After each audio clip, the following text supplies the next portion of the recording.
and despite subsequent the falling apart of ACT UP, it was a powerful poem. I was also right in that same period I wrote What's Past and Present, which for me summed up the punk era that I had already lived through. After having had a distance of about five or 6 years on it, I was able to look back and see it. And so those were two key poems of that era in my writing. And since then, my writing has closely followed my own personal feelings and relationships with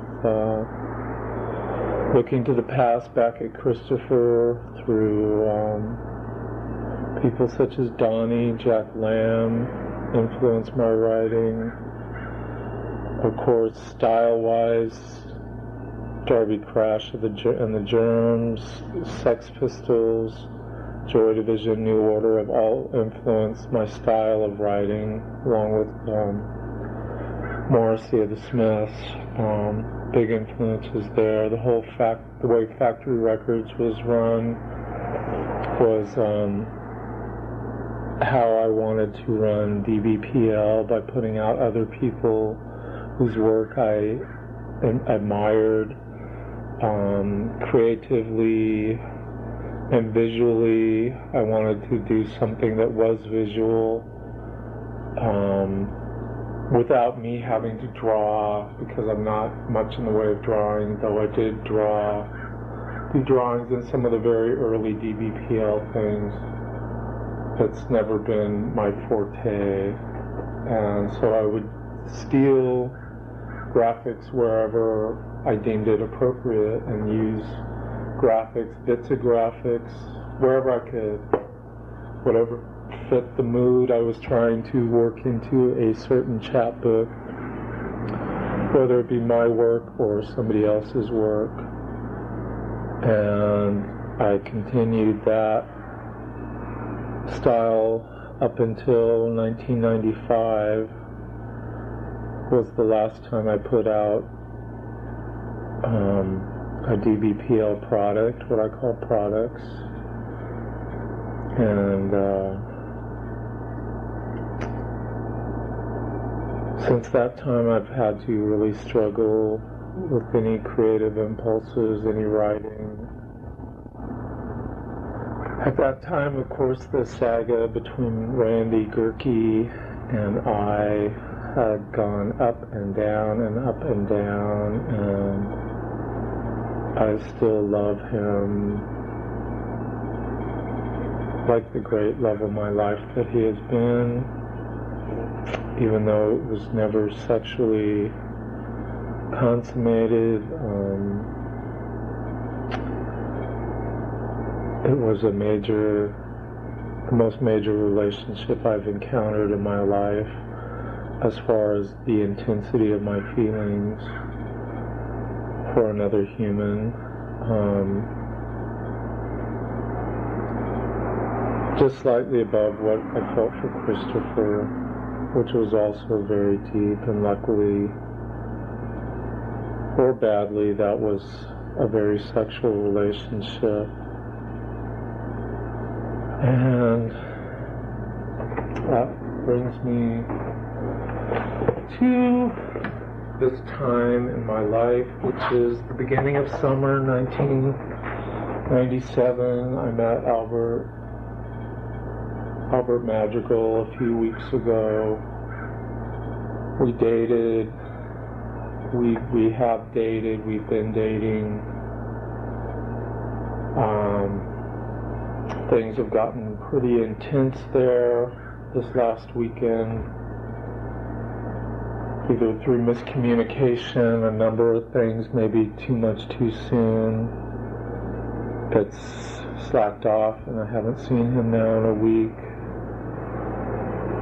I don't know for sure where this relationship's going. I would like to try to see where it goes. Culturally, we're very different. He's Mexican-American, raised in the Inland Empire in a Mexican family, which is something I am not by any means unfamiliar with. I'm culturally very familiar with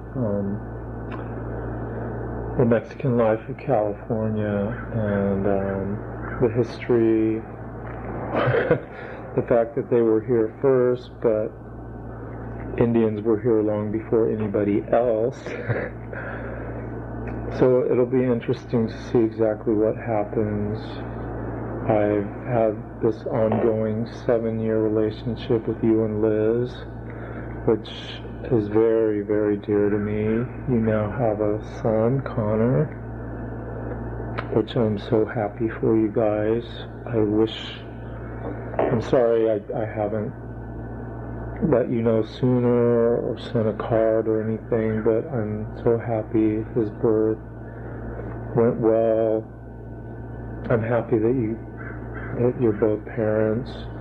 I hope there's a real good future, and there's a good possibility with the political climate now, since Prime Minister Blair has come into power, that there might be a future for kids like Connor that is not as bleak as the one that you've related to me and what I know of the history of England, and which is a very varied and interesting history, your own personal cultural history with your ties to Yugoslavia and stuff.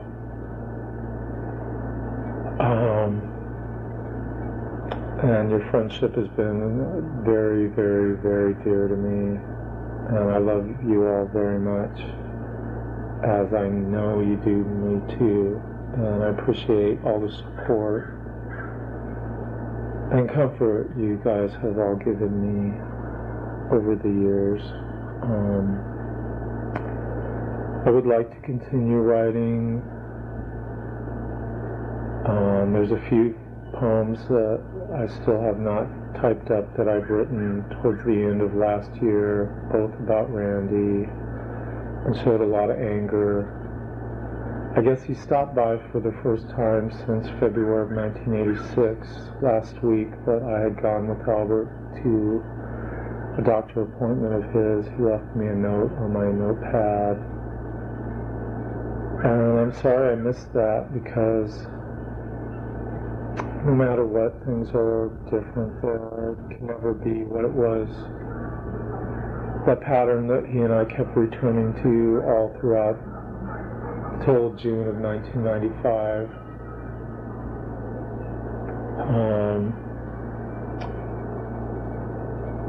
I finally feel some closure 2 years later on that. I still love him dearly. I will always desire him. He's the epitome of the punk rock boy that I've always loved. And maybe it goes back to that first guy that lived across the street from me. It's just this ideal boy, man, that I could have somewhat of an innocent relationship with, of kissing and cuddling. Though it's never been like that with Randy, it's always been an ideal fantasy of mine to have that with him, and it has never been, and it has been even more of a personal tragedy for me than AIDS. On the emotional front, it has affected me so deeply in so many different ways. And to finally feel a little distance from that is a blessing, even if things don't work out with Albert, which I would like to do. At least this seems to have brought me into a kind of closure on that period. I would like to know Randy for the rest of my life. I would like to see him if I was on my deathbed. as I would like to see you and Liz and Reggie and Donnie and Melissa and a lot of people. But I'm not on my deathbed yet. I have no intention of being there. I'm not happy particularly with where my life is today at this moment. As far as the way I look, I gained back all the weight and more that I had lost in my last bout of sickness last fall. I seem to have returned to a somewhat healthier than I've been in a while. Just being almost 220 pounds leaves a lot to be desired for my own ego. The way my skin, this disease has affected my skin, I'm not particularly happy about that. But those are just, that's, ego, that's nothing. It really isn't. Just the fact that somebody else like Albert could still find me desirable is a bit of a revelation to me. I don't think I would desire me, but there's sometimes I feel good about myself and the way I look, and a lot of times I don't. I think that's pretty much human. Where my writing will go, it'll be interesting to see what happens. I've jotted down a lot of little lines and phrases and a few ideas I haven't gone back to yet to try to work out. It seems like Randy was a big catalyst for some of my personal favorite written things, such as my poem The Death of Me, West of Me, One, and my prose piece The Mad Parade Passes By. Personally, those are my favorite written things.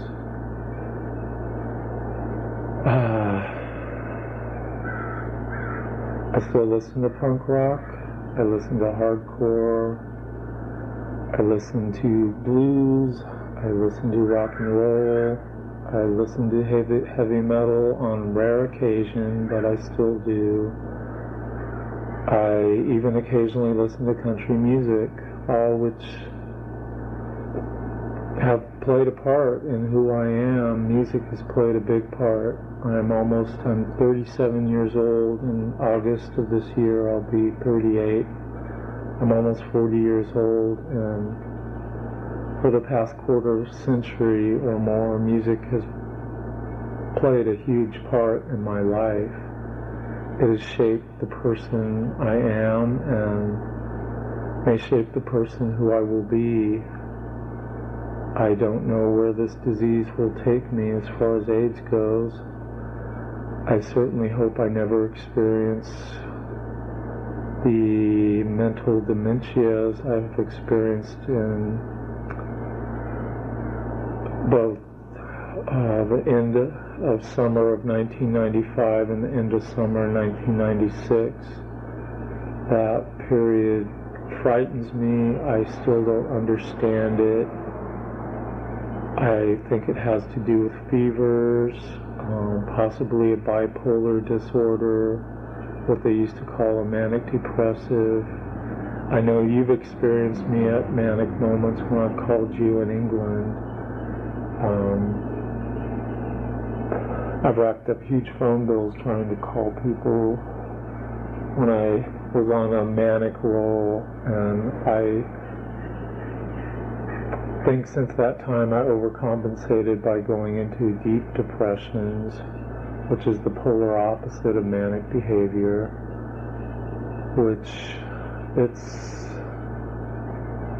manic depressive disorders have been the catalyst for artists as probably as far back as the history of mankind and art goes. Possibly to cave people painting on caves, than ancient worlds. Who knows? I don't know. I just know I'm in a grand tradition here. And I will try my best to avoid the extremes that can entail.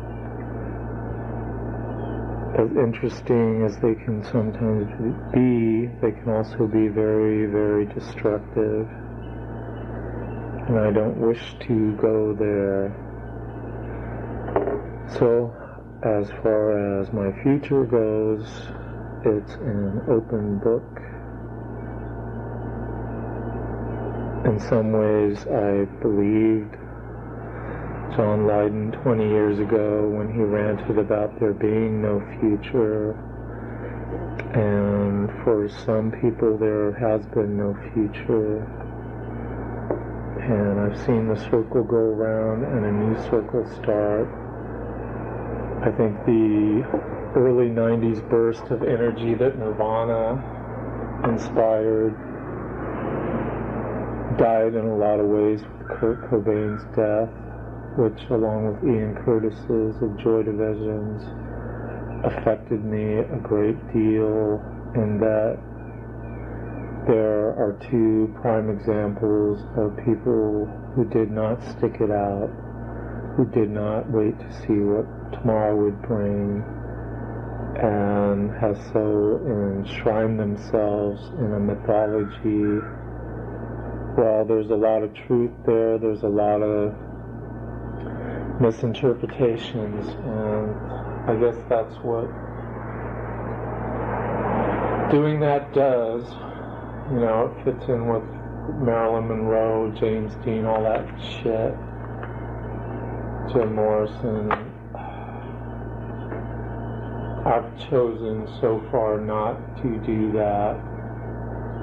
I would never rule it out, as suicide is always an option. But I have been lucky. I have never been totally successful in my endeavors along that way. I'm not sure if I ever will be, so that part is just there. It's always that option I choose not to use just yet, and who knows what tomorrow will bring. But I do feel today, at the beginning of the summer of 1977, that rock and roll is once again in a place where it sure in the fuck needs its ass kicked. It's almost June. I have not even purchased any new music that was put out in 1997.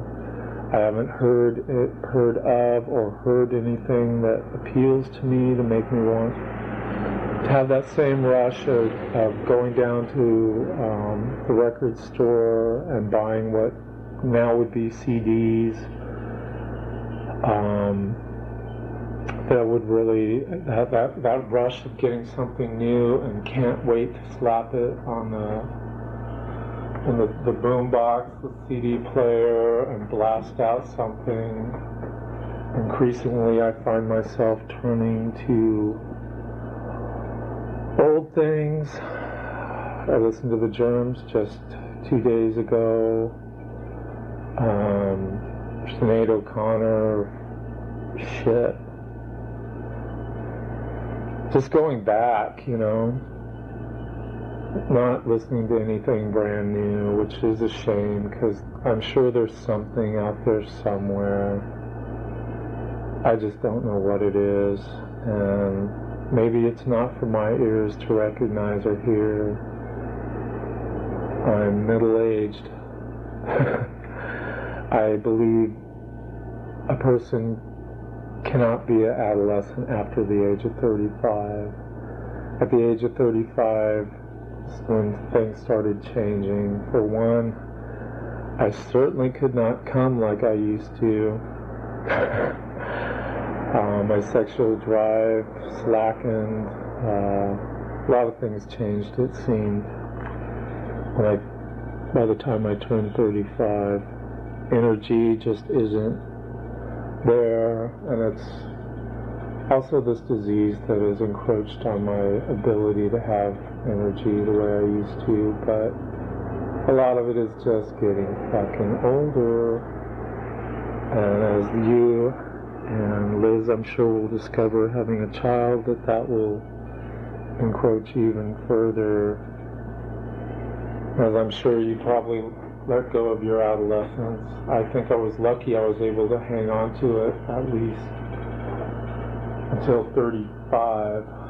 Adolescence isn't the right word, more teen angst, teenage energy, post-adolescent energy that I was able to hold on at least 5 years to after I turned the age of 30. I've definitely started showing my age, which I didn't used to, and feeling it, which is all interesting.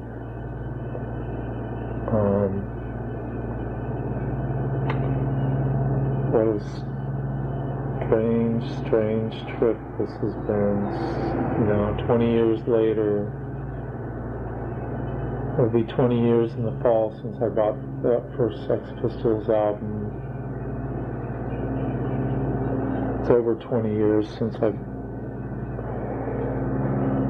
started opening up my mind to alternative musics other than the Led Zeppelin, Rolling Stones, Who, Aerosmith, Ted Nugent, all that shit, which I still own a lot of those records, but I certainly let go of a lot of it too, and have no interest in ever purchasing or listening to again, because it wasn't me, it wasn't my generation. My generation had its spew, and I think it's true, punk rock was the last great youth culture of the 20th century. And today, as I've been reading a lot about Pablo Picasso and all that he encountered at the turn of the century, right up through the 30s, past World War II and stuff, until he became an old man. But his youth and Paris of the teens and 20s, I see so many parallels to the punk rock I knew in the late 70s, early 80s. I'm really glad that it hadn't already happened before. I hope there's some fucking little kid somewhere. He'll read about punk rock and stuff, and he'll think it's already happened, and it hasn't. He'll make his own noise, or she'll make her own noise. And I just hope I can shake my head and say cool, and not look at them as bucking monkeys, which I did that one kid, because he didn't get it. He did not get it at all. That one kid that asked me when was the last time I dressed punk,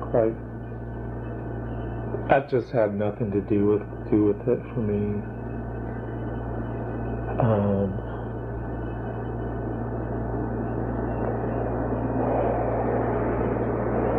Just this year, since my dad died in November,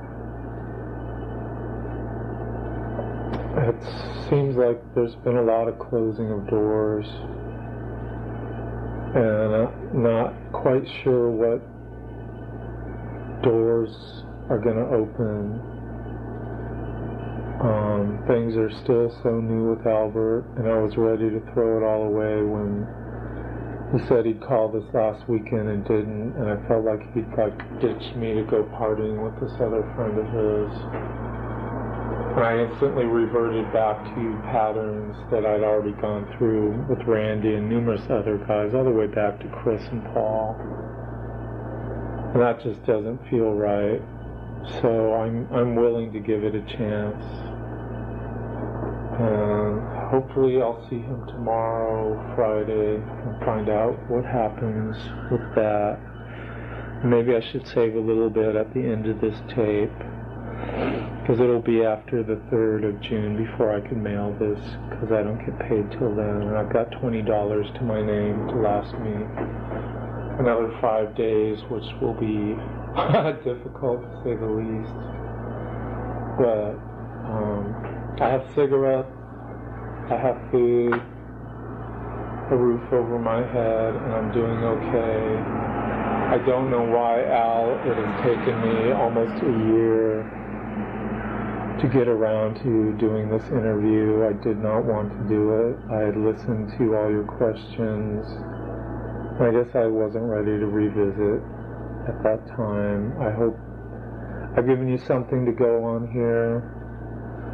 If nothing else, you have a pretty good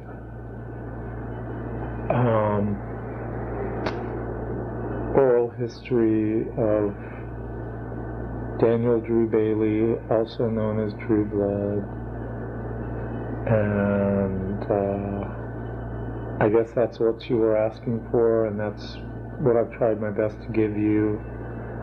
If I've left out any other details of things you remember from other tapes, feel free to use whatever I've written in the past or spoken to you on tapes. You can use any and or all of it. Totally have my permission. And it's afternoon. I still haven't had breakfast. I'm going to eat something and go turn on the air conditioner because it's already in like 100 degrees.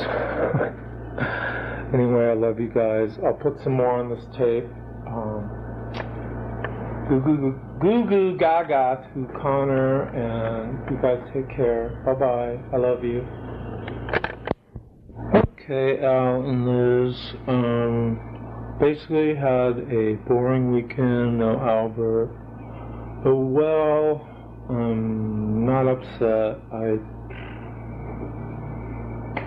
If it happens, it happens. If it don't, it don't. One good thing was that I managed to write 4 new poems, of which I will read for you. This first one is called Poem for Allen Ginsberg. Now, with Allen Ginsberg dead, you still have me to contend with, one of the last to lie down, to drown in my own soiled pudding pants. The rant was invented. No, we can't become circumvented. To lie in our graves, to lie to our children. Something blessed has occurred. In 1997, there is no cure for AIDS, for cancer, for disease in general, inflicting minds that die, that steal, robbed of all feeling. Our breath in sync as we please help me. Open wounds of desperate rooms, it is all to come upon us too soon. I am Drew, and I withdrew like blood in the spoon. This fix will not fix it, in foul language from a tongue full of spit. I'm riddled with questions to answers that don't really matter, a matter of degrees. Helpless in my Sunday best, I am pleased. Worms and fodder, they make me shudder. From one fag to another, a real good cocksucker, the supreme act of motherfucker. Fatherfucker, ass liquor, bile and other various bodily fluids. I am truth is serum in my cum. The copious flows cease when we get old. Now death's door rasps. I have unlearned all that the university has taught me. I see, think, and feel with open-minded end reel. Begin the film, rewind again and again. Fag butter, queer brother, spread between my cheeks, shave and lather. Smother my cock in sun-love warm mouth, out of the closet, out, out, out. And I have never returned to burn, but now, thanks I've never returned to burn out now, thanks to too many. This is living with a biblical host. This is dying, becoming a ghost, frozen in a moment of passion lies. So we could go for a millennium or more to even the score. Right, wrongs, and injustice is worth the cost of lives and minds for all who have died, who are dying, who are alive at this time of your death, who are blessed. Okay, this is entitled AIDS Poem 101. I cast a jaundiced eye at those bottles as they stand in line. Take me, know me is the rally cry. Through chemical absorption I shall survive. I see life after so much death. Into the future words have crept. 20 pills a day, it makes common sense. While the band plays on, everyone else slept. I can never forget after so much death. It ain't over yet, still tears to be wept. Tear at the fabric of my American life, to look in the mirror and know one is alive. There's a cost effective after so many years. 21st century brings too many tears. Year after year there is still no cure, and I'm still here, a force to be reckoned with. All full of spit, all full of blood, a voice comes from above, in sin recondemned, the sweet sound of love. Tug on my arm as my stomach churns, the chemo inside my veins burns. Words cured of words I've never heard, one life to live and one life to die. This is where I hold on dear, to live my life without fear of all those bottles as they stand in line. The peace in my mind is what keeps me alive. And this one is entitled The Art Lover of Bethlehem. He is a saint in any form. You blink an eye, he's turned and gone. Of sour flowers he's planted and reaped into the past to find what's complete. The canvas shows stitches and sorrow. Blood turned cold was stolen or borrowed. Distortion arose in impressionistic roses in a field of dreams where dead things grow. Soiled in dirt of this earth, an easel of mud and clay, sculpted to form the gates of hell, of entry into no one could tell. Ammonia is the smell in his head, where dank fires churn and burn. Illumination instead of seeing death. Brightness is sweetness on his breath. Babies form in pockets in wombs. Elongated limbs grow and eyeball forms. Inside this thing so lovely and warm. Into his life, this product is born. See all there is to see. Into this painting, into this being. Art lover of Bethlehem, you may die tomorrow knowing your time was well spent. Okay, it doesn't look like there's room for the fourth poem I wrote. Bye and love, Drew.